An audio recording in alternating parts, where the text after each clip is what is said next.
دختر مردم رو حلال کردی با بسم الله. شب زفاف تا نماز صبح این شراب و این رقص و این اختلاط و این لختی و بسم الله چی شد؟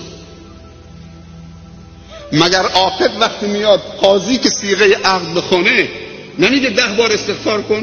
به داماد نمیگه؟ نمیگه 10 بار صلوات بفرست؟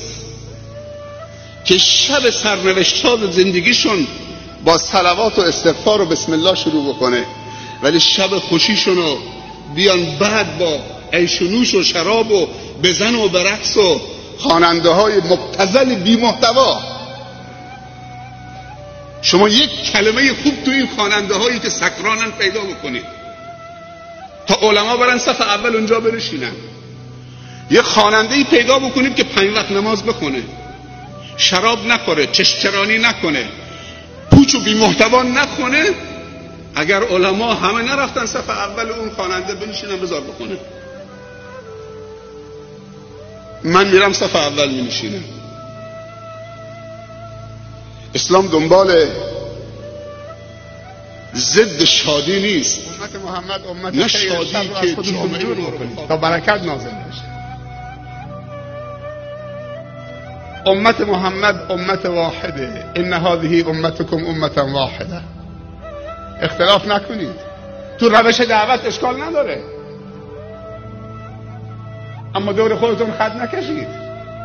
یکی میگه من تبلیغی ام، یکی میگه من سلفی ام، یکی میگه من اخوانی ام، یکی من صوفی ام، یکی من فلانم.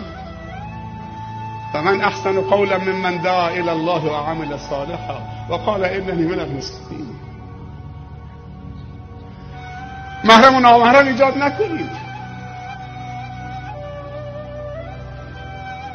به هم دیگه رحم بکنید.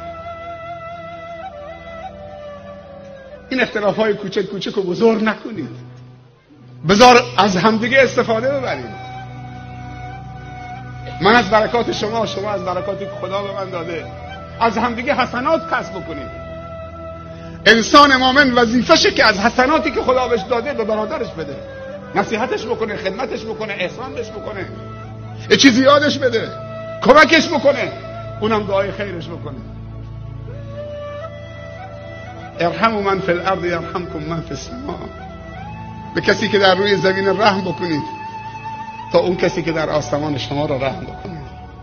و سوم این که این امت وسط اعتدال و کذالک جعلناکم امتا وسطا. اینا اوصاف پایداری و ماندگاریه. از حوصله همه شما تشکر میکنم.